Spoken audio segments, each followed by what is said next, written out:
My career sucks. Sex just isn't the same. What's my purpose? Where did this fat come from? My relationship is killing me. I'll never be happy. My debt is piling up. I'll never find love. Why can't I be like other gay guys? Hey guys, it's time to get a grip, stop whining, make a bold move, and do something amazing with your 40-plus gay life. Let's get to the show with your Tell It Like It Is host, Rick Clemons, who does his best to never act like a dick or a diva unless you act like one first. Hey guys, welcome to another episode of 40 Plus Gay Men Gay Talk. You all know who I am. You've heard my voice enough.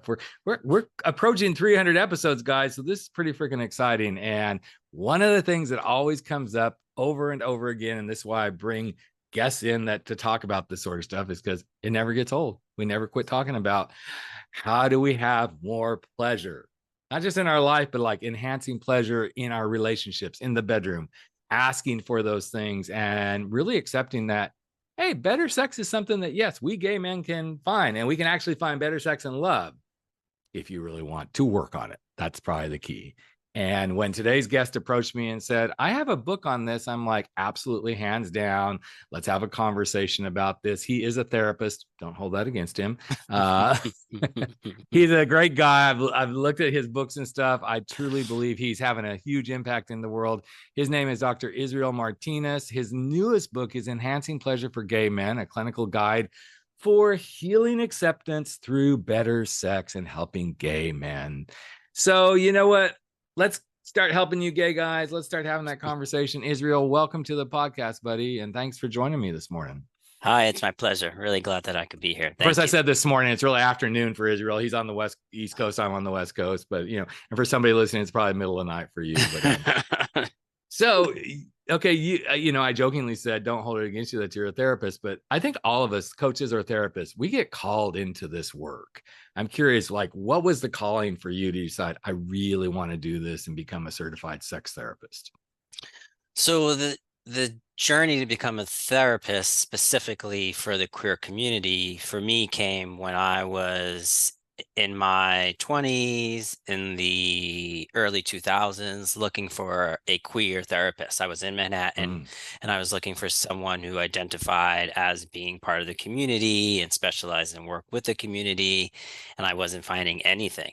And that was really disheartening for me. I wanted someone to just understand me, not feel like I had to censor myself or educate them on things. And so I decided to be that therapist for people.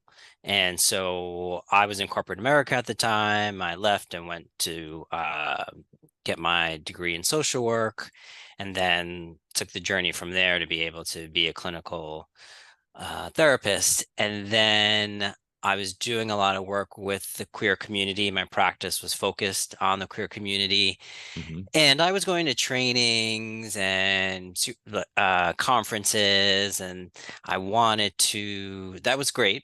And I wanted to make sure I was getting as much of the education around this as I could. And so the umbrella to help you with the queer piece is sex therapy. So I went and I did the training, took classes, got certified. And during that process, I realized just how much in general sex is just taboo, not really dealt with in therapy. A lot of therapists are shy about talking about it or have their own sort of discomfort, reservations talking about it, especially when we get into it being a part of the queer experience, or we get into kink, or we get into consensual non-monogamy. A lot of clients who I was seeing had tried to discuss these topics with other therapists and were met with resistance or being pathologized for these things. And so it became really important for me to be that person for people, at least in New York and New Jersey. Yeah. It's interesting. That's a very similar ramp that got me going down that path. Other than I came out of the closet late in life, and I realized as I was working, trying to find a therapist to work with me on that, and this was like 1999, early 2000s. Oh, so yeah, there wasn't a lot of help, you know. I mean, yes, I was in California, so Southern California. If I wanted to drive from Orange County, you know, the Orange Curtain to LA, I could find a few. but Hmm. there wasn't a lot of, affirming queer coming out, any of that. And I got lucky because the therapist that I ended up working with, and anybody who's listened to my podcast knows, she was very affirming, and she ended up actually being a woman who'd been married to a guy who came out of the closet. So Oh, it was an interesting. I didn't know that going into it, okay. but it is something that's really neat. And actually, I feel like what you do, especially in the training other therapists, is still a huge need. I would assume Definitely. you see that all the time because, as you said, it's uncomfortable for some, even some therapists, to have these open conversations about, well, let's talk about why you don't feel comfortable, like potentially, sticking your penis in a guy's ass, or how do you do that, right? Or what happens, therapists aren't really comfortable in those arenas unless they've been trained for this, correct? Exactly. And training does not tend to happen in school around sex therapy. And so it's something that you have to seek out and deal with your own biases and discomfort. And these conversations need to be had with clients. Even someone who's asexual is dealing, and to some extent, around Mm-hmm. having to be pathologized or judged Mm-hmm. or stigmatized for not having sex, right? Right. So we need to at least address and make sex an option to be talked about. And then we need to have some idea about what our clients are doing when it comes to sex, why they're having sex, what are they looking for through sex, how much of it is validation, performance, how did they learn to have sex, right? I mean, it's a really big part of someone's life healing that doesn't often get paid attention to.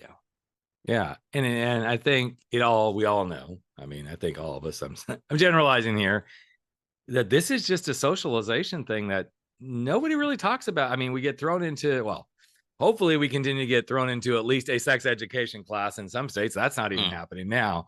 But right. we get thrown into that class like, okay, cool, that's been covered, right? Unless you have really progressive families with that go, hey, let's have conversations about this. But it's interesting. Just in the last few days, I was having a conversation with another coach, and he said, I had a client show up and he said he wanted to work on his sexual sobriety. I thought that's an Mm, interesting term. That's a really interesting term because you brought up the asexual, and I see asexual people get stigmatized all the time. Take us a mhm. little bit into that because I think that's an interesting one where we're kind of socialized like, well, you're supposed to, okay, we can go to the real archaic. You're supposed to have sex to procreate, and then like you can have sex and enjoy it and have pleasure. But then there's this other side of it, especially as we see more people in the non-binary, all that Mhm. sort of stuff, that sex may not be the driver in their life. So how do you help someone who's like, I'm really struggling with this and being accepted? Because I think that's an interesting arena. Yeah, I mean, I think first we try to normalize it. So in terms of within the queer community, I feel asexuality is maybe even a little further behind in terms of Mm-hmm. terminology, or people who are growing up and not necessarily feeling like they want to talk about having sex with other people or have a desire to have sex with other people, but their peers do, and just feeling something's wrong with them. So there's still a lot of people who are finding out about this online, Yeah. that there is something, there's a whole community of people who don't necessarily want to have sex with other people. And so we begin by normalizing, making sure they're Mm-hmm. aware that they're not an anomaly, they're not alone, there is a community, and that this is not, and this is like work I do with my clients and then with other clinicians in the community. This isn't necessarily a result of anything traumatic, right? So Right. it's not Right. that something happened to someone, so that's why they're choosing to stay away from sex.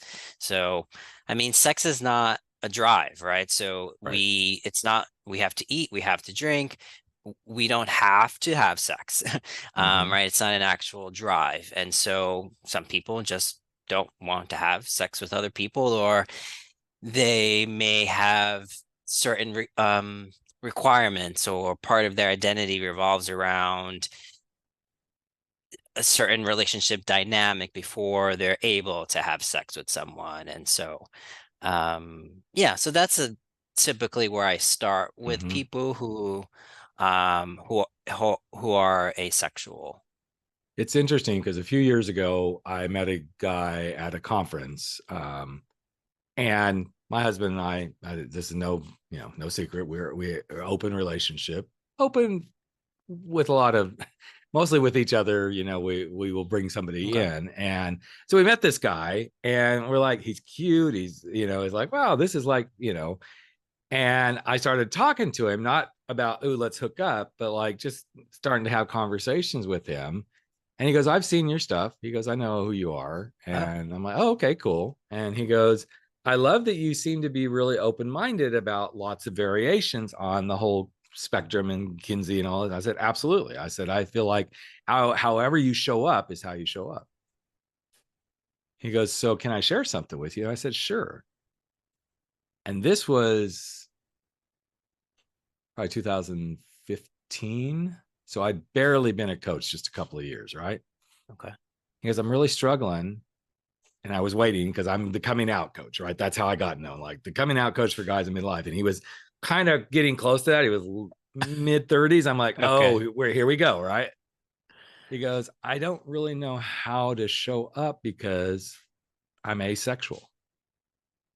I was kind of like, I don't know what the fuck to do with this. I was calling, I'm in Joe Court. I don't know if you know Dr. Joe Oh yeah, Court, but definitely. Yeah. I sent Joe a message and said, Joe, you tell me I'm really good, but I'm like, I don't know what to do with this one, man.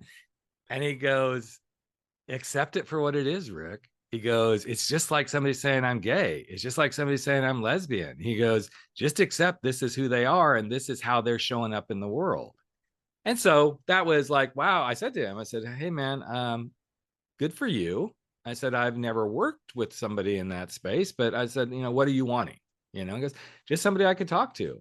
I'm like, okay. I said, let me kind of feel in myself how I would talk with you about Mhm. this. And so then I sent Joe the message. Right. The whole time I'm like, God, I don't know what to do here. It ended up being a really amazing friendship. Oh, And I I love did that. it just because I'm like, well, first it helped me grow, me personally grow.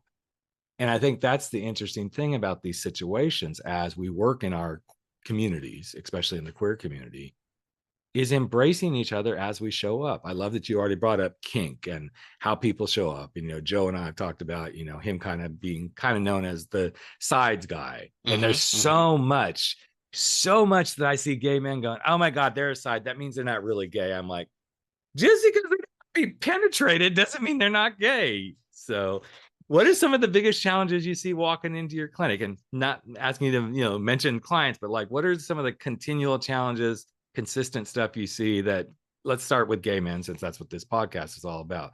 It can be sex, relationships, but what are the common threads?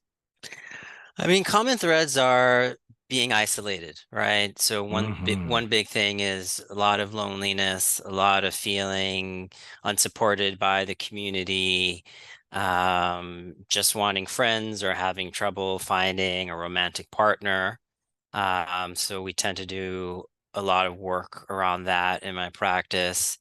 I don't think I've ever worked with any gay man who doesn't have some level of internalized homophobia. It's just really difficult not to take in that messaging and not to have it create a narrative for you about yourself. So it's tough, right? I have someone, let's say, who's in their 40s or 50s sitting in front of me who for that much of it of their life they've had this messaging that they are less than, or there's a reason they should feel shame, or that they are not worth something, or they need to get external validation because it's difficult to get it internally because they just don't feel good about who they are. And so Yeah. it's rewiring, it's helping them create their own narrative and understand how society has really influenced how they see themselves.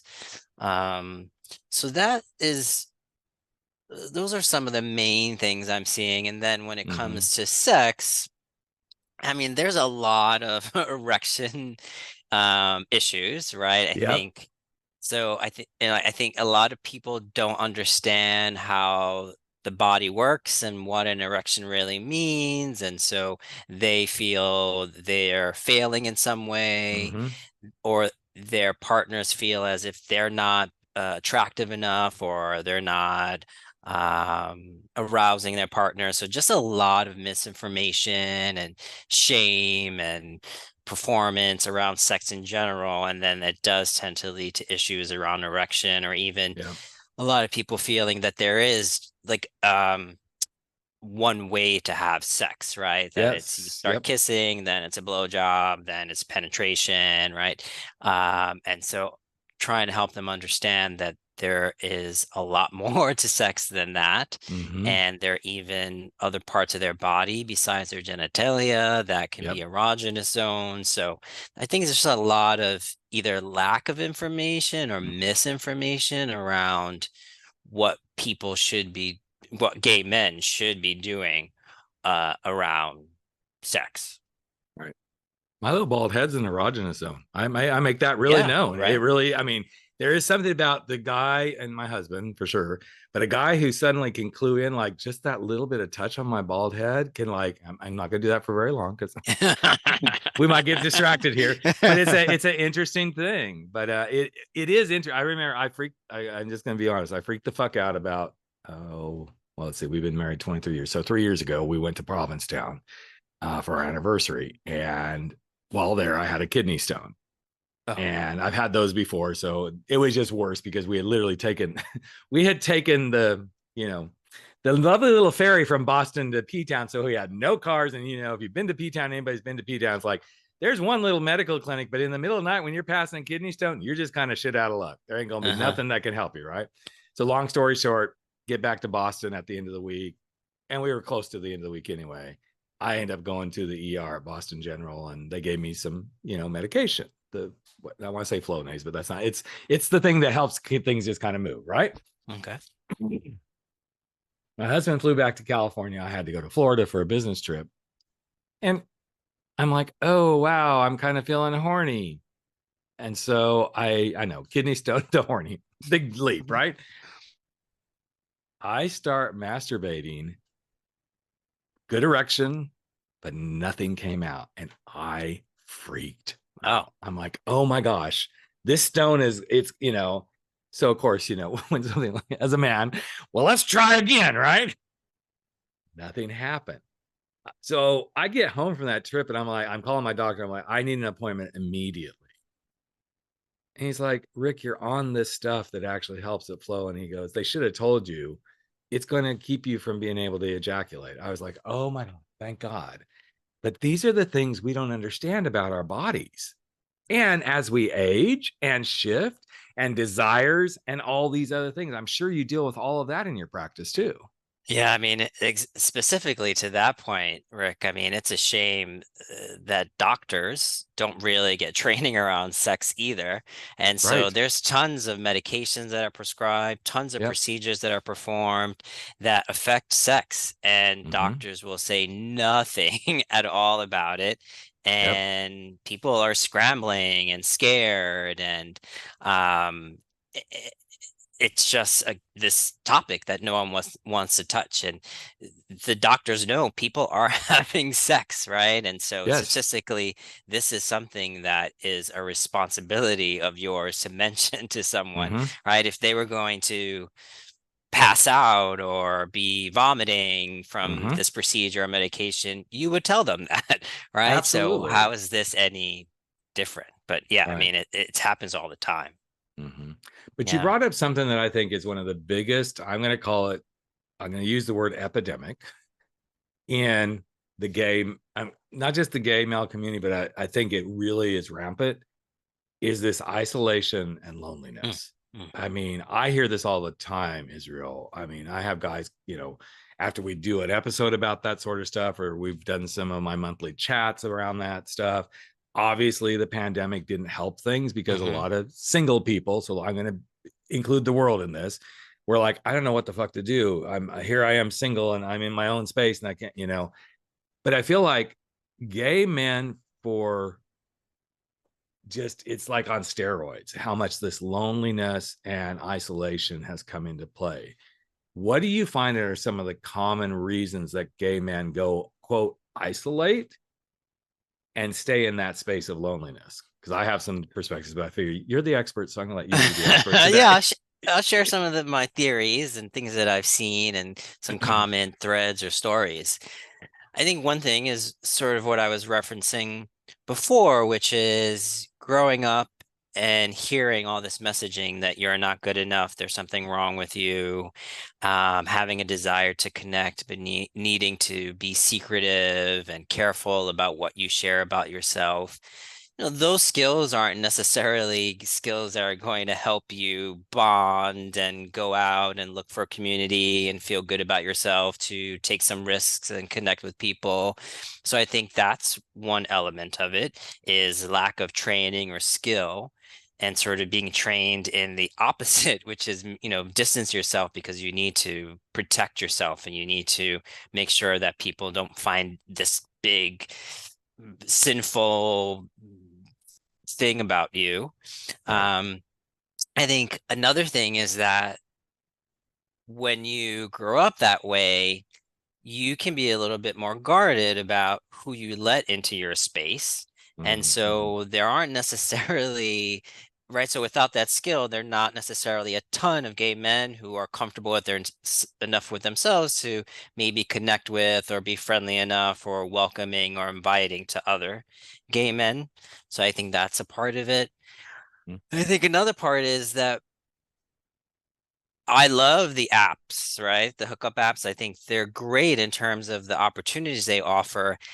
And I do think they're also a very toxic space, right? And so, like all social media, I do think there's a component where we are replacing some connection with others by feeling like, oh, us texting or chatting or looking at those little boxes, that's connecting, or that's us in some way socializing. And it's really not. It's not the way that we as human beings need to interact with others. So I think, like other social media, that's also increasing the loneliness, while maybe tricking us into thinking that we are connecting with someone.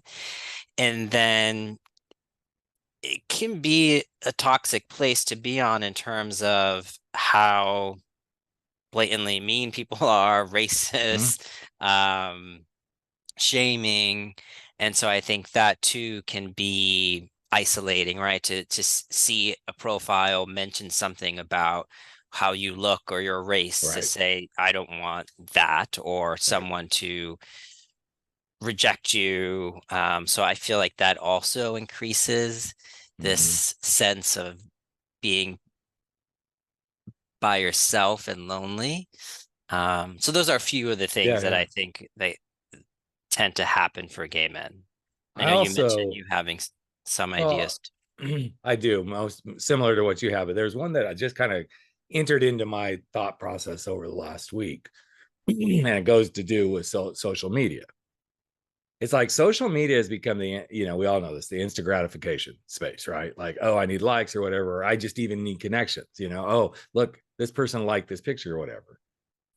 And I thought, this is such an interesting thing, because before all this, did you literally expect like your friend that you may live a mile from or 2 miles from suddenly to come running over to you or call you on the phone every time you did something and tell you something that you did was really good? No.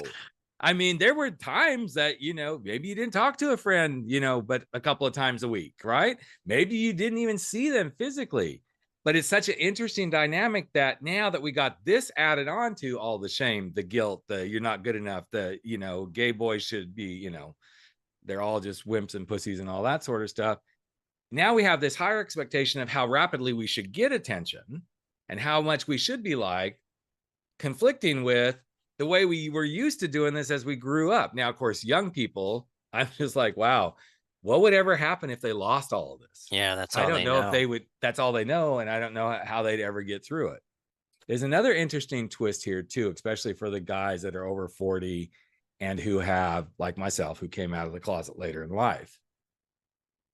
there's such a need to feel the instant connection because they've been, even if their quote heterosexual relationship wasn't the ideal because they were gay, they got a very much comfort of being in relationship and being in a certain kind of community of circles, right? Because especially if you've raised kids and you became the soccer parents or, you know, whatever it is, there's this construct that's pre-created. So now you walk out of that, and I'm not going to say it's completely different in the gay community, but it is different for sure, because you've got to now figure out, well, who am I as a gay man?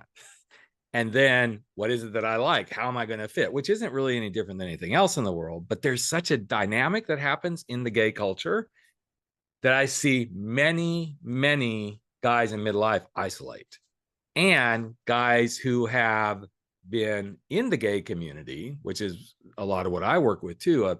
They've been in the gay community for a predominance of their life. And then suddenly they're like, okay, I'm ready to stop the hookup culture.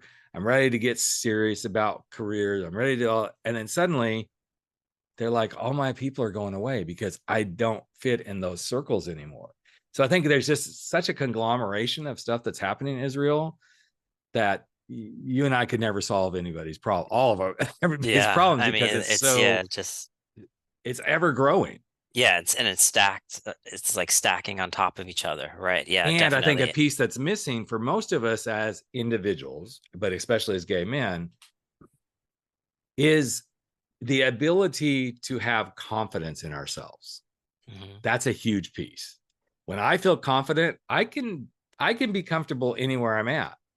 But as soon as that confidence gets shaken, I'm just like, oh, I don't know. Now that tells me somebody else now doesn't like me.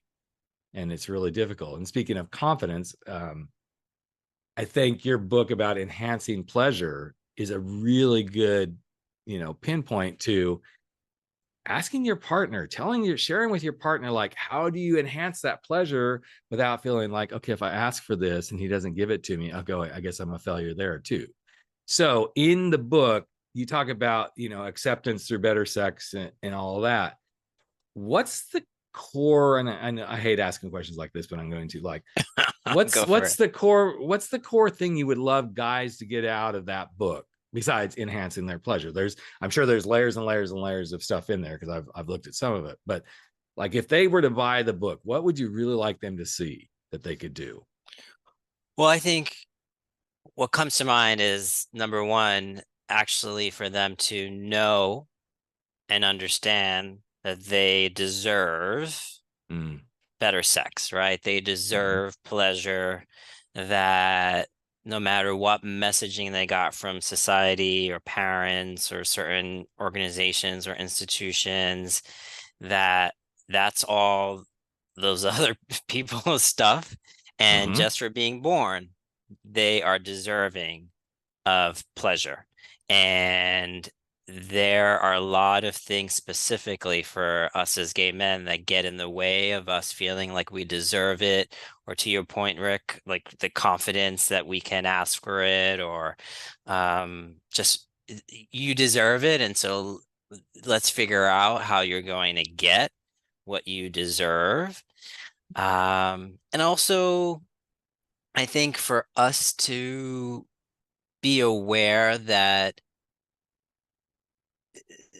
sex may be a real sort of container of shame for us. And so we need to be careful about why we're having sex, right? So what are we looking to get out of it? And when we're having sex, what else are we bringing into the room with us, right? So I think Odette and, like, what's it, Coming Out of the Shadows, I think, is the book where he talks about sports sex. So this idea of gay boys growing up and detaching sort of sex from romance. And so when we have sex as adults, it's tends to be this sort of sports sex. So this just like jumping on top of each other and not really having any emotion tied to it, and maybe not even having any pleasure attached to it, but more doing it just for the sake of performance or identity. And so I want to gay men to push themselves to go beyond sports sex, right? To really figure out, right? Is it the top of my head? Is it my elbow? Is it what is it that actually brings me pleasure? Because I deserve to feel that, and not let all these societal stigmas tell me otherwise and Yeah. deprive me of this. I love that you keep using the word deserve, because this is something I use a lot in my practice when I'm up against, like, I will ask, a client, like, well, what is it you feel like you do deserve? And sometimes they can't answer that question because it's so deeply embedded that they don't deserve a career they love. They don't deserve love. I mean, your other book, Helping Gay Men Find Love and Tips for Guys on Dating and Being in a Healthy Relationship, as you were talking through that, I'm like, why don't you think you deserve to find love? Why is it you don't believe you deserve to have a healthy relationship? And I believe at the crux of this, and I do quite a bit of dating coaching, I always bring those points up. If you don't feel like you deserve love and you don't feel like you deserve a healthy relationship, that's where the work starts. Mm-hmm. You have to believe you deserve this. And yes, it does start with the socialization we've been given as gay men. Gay men don't deserve this. They're all just about sex, sex, sex, kind of the sports sex you're talking about. To me, it's very interesting when I'm on the apps and I will chat it with a guy about hooking up and, bringing him into our relationship and stuff. It's always interesting to me, the ones that are like, yes, but no kissing. Let's just fuck. Right. Okay. That's your thing. Cool. That's not my thing. I can't do that, because to me, the whole experience is more about the intimacy. Yes, I enjoy it. I love getting off, whatever. Right. But it is almost a level of shame that shows up right then and there. Or, oh, if I do it this way, then I'm not really. And a lot of times it is a guy that's, quote, heterosexual. Yeah. I believe heterosexual guys, okay, I'm going to go down that whole path. I believe heterosexual guys can have an experience with a guy, and that doesn't make them gay. I'm one of, there's a lot of Yeah, us I that think see Joe that. Court's also a big Yeah. proponent of that as well. And Yeah. I want to give those guys that space to be that way. But when I realize that some of those guys, when they're like, yeah, no kissing, it's like, oh, this means this would make you too close to being, quote, gay, and I find it interesting to see this. Again, I'm not gonna, it's just not my thing. So cool, we move Yeah. on. But Right. I also think there's a socialization piece, like, ooh, if you kiss a man, ooh, guess what? That makes you gay. That makes you gay, and we've all Yeah. been taunted that way as young men. And What are for some of the most of us, that's the worst thing you could That's the be worst thing. Yes, is gay, I mean, the thing is right? that Like, oh no, taunting, don't. Yeah. shows up. I mean, I'm 61 and this is kind of crazy. I didn't wear this shirt. I have a t-shirt that's like a merman with a little rainbow fin. And it's a very cool design. Bought it in Provincetown a few years ago. As crazy as it sounds, I wore it to the gym this morning. And even then I'm like, I don't know if I feel completely comfortable wearing this. I'm 61 years old. I'm a big 6'5", 300-pound guy. The chance that somebody's going to come, and if they did, I wouldn't engage. But I'm like, there's the pebble in the shoe of, oh, you're a little pussy boy. You're a little, Right. All that messaging. Yeah. all that messaging shows up. So what is one of the things that you are most just enjoying about being of service and giving to our community and helping LGBTQ people through what you do? What's one of the things you most enjoy about this?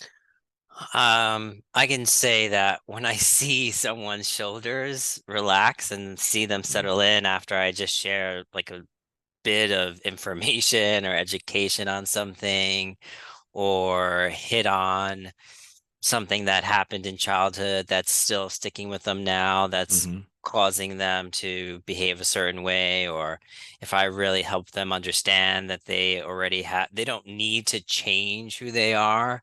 That's not why they're here or what they need to do. They already have everything that they need inside of them. We're just going to work on really accessing that, and just to see their face light up, to feel them feel safe because they have Mm-hmm. someone who gets them or who can guide them. That's really special for me. Just to see change in posture, facial expression, Exactly. letting go of just decades of being, Shit. yeah, yeah, Yeah, yeah, it really is. yeah. I'm curious because you help therapists do this too. So since you brought it up, do you ever see that happen when you're training therapists? Like suddenly there's this, okay, I relax. I think I can talk about this with the client. Have you ever experienced that? I definitely do see other therapists be more relaxed during the training. So Mm-hmm. maybe after we do an immersive exercise, I feel a different sort of tone in the room. Or if someone asks a question that maybe someone else wanted to ask but was embarrassed. So I do see between the exercises and other people engaging that a lot of the trainees or other therapists are more uh Open. more open, relaxed. I also do a lot of normalizing in terms of while gay men or the queer community or consensual non-monogamous couples or people who are kinky have specific things to look out for, they're still human beings, right? And so Right. you're still going to use your methodologies, and there's some commonalities around how you're going to do this work with them. And you need to pay attention to these extra things. And I think people feel like, oh, I can do that, right? I can pay Mm-hmm. attention to this, but still do what I do. I don't have to change all of my work, or it's not that I'm working with like a specific diagnosis. You're still just Mm-hmm. working with human beings that Right. need you to understand them in a different way Mm-hmm. than you do your non-queer clients. I have had the pleasure of being in some rooms. I was with Joe Court once for 2 days when he did a training in Southern California. But I've been in some rooms around kink and that sort of stuff. And then I've also been in rooms where it's just straight up DEI with some really good speaker friends of mine who really talk about what diversity, equity, inclusion means for, the LGBTQ community as well as minorities, et cetera. Mhm. And there's always this interesting ripple. The beginning of the day, it's like, okay, we're here, we're going to get our CEUs, we're here. And then when the first little bits of creating the safe space, like you've talked about, start to happen, and then that first kind of brave soul in the audience decides, okay, I'm going to dip my toe in and like take a, say something, take a stand, ask the scary question. It's so interesting to watch the ripple begin to grow most times because then that safety zone is created. Right. Right, I right, see it every time I exactly. do my monthly chats. Well, guys will all come on and I have my guys that show up every month and are willing and ready to talk. But there'll be brand new guys. There'll be guys that come and haven't ever, turned on their camera or anything. And then suddenly something will hit and they start to realize this is a safe space. This Hmm. actually is a very safe space. And I think that's a really beautiful thing because Yeah, this is I think where education begins to be the light bulb that makes it much better. right. And I think a part of that is to what we've been speaking about is like you want to belong, you want a community, you want a tribe, you don't want to be the odd person out, right? And so if you see, oh, well, this other therapist doesn't know what I don't know either, right? Mhm. So I can belong, or, oh, here comes this expert to tell me what I don't know, what I'm doing wrong, right? I'm Right. sort of on the outside. And it's like, oh, no, I do belong. These are my Mhm. people, Yeah. which is just so healing. And we need that. Right. And I think for most of us, and gay men, again, I'm going to focus on gay men. This time of year, we're just a few weeks away from the holiday season. We're already in it. It's the beginning of December, and this is when that loneliness and everything can creep in. This is when we can have those moments where, like, I don't fit in. Oh, everybody else is getting invited to the parties. Where's my invitations? Or, I go to some place and I'm like, it's almost like I'm invisible. I'm in the room, but nobody's seeing me. All these things are just, again, coming from where we've been socialized and raised and our own experiences, even in our own queer community. And I'm going to invite everybody who's listening to realize you've got people like, Dr. Israel here, myself. There's hundreds of coaches and therapists out there. If you're really struggling, especially this time of year where it's like, it can be very isolating. Don't be afraid to reach out. Say what you need. If you've never done therapy, it can be, I know it can be intimidating, but you don't realize the beauty of what can happen when you say, here's what I'm really wanting to experience. Even if it's, I'm not going to say as simple as wanting to enhance pleasure with, yourself and a partner in bed. If you're really struggling for these things, make sure you reach out, make sure you touch us, because this is what we're here for. And not that Israel or I are the end all be all, but I love it that there's so many people around the globe who are willing to work in this space. And I promise you, if you reached out to Dr. Israel or myself and said, hey, I'm clear in the middle of wherever, I'm not going to call a state because I want to be like that guy, but we know where they are, that you feel like you are truly isolated, we can probably help you or guide you to at least some resources and say, hey, here's somebody. It may mean you got to drive a little bit to get there. But most states, at least I think a lot of states in this country now, you can do some therapy without being in the room as long as you're in the same state. So there are options, folks, for you to really, really be supported throughout this. So you've got this new book. You've had some other books. What's next for you before we wrap up here? Anything new coming down the pike? You're going to write another book here in the next 20 days? No, I'm kidding.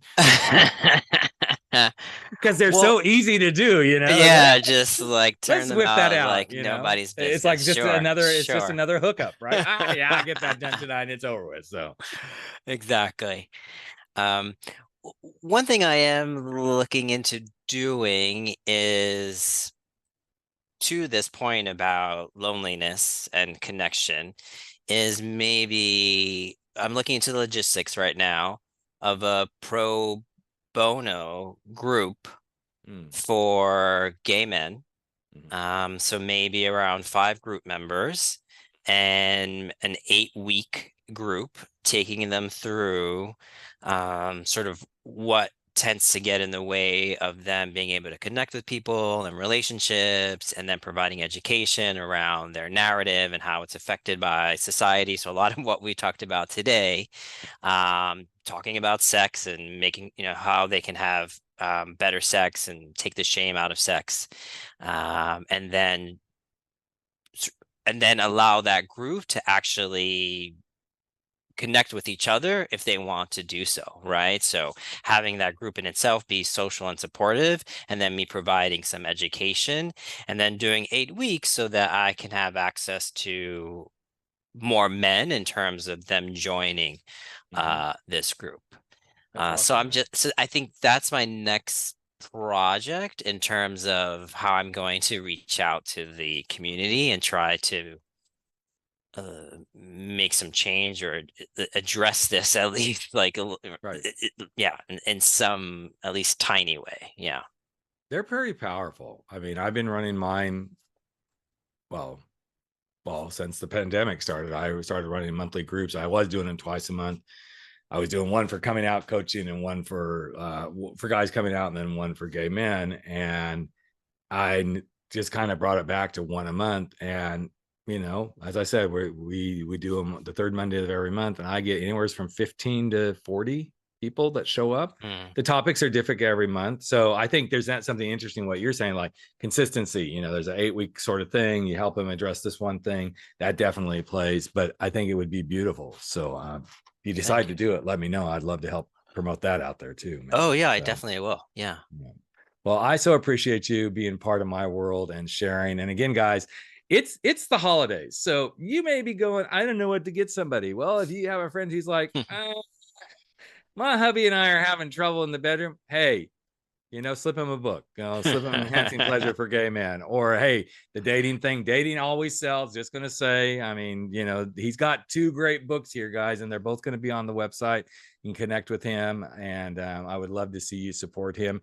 In fact, whoever's the first person to email me that says, hey, I'd like one of Dr. Israel's books, tell me which book you want and I will buy it for you and get it sent to you. So I would love to help support you in any way that I can. But thanks again, Israel, for being part of my world, supporting 40 plus gay men, gay talk, because let's be honest, us gay men, we're just all screwed up. I'm kidding, guys. I'm kidding.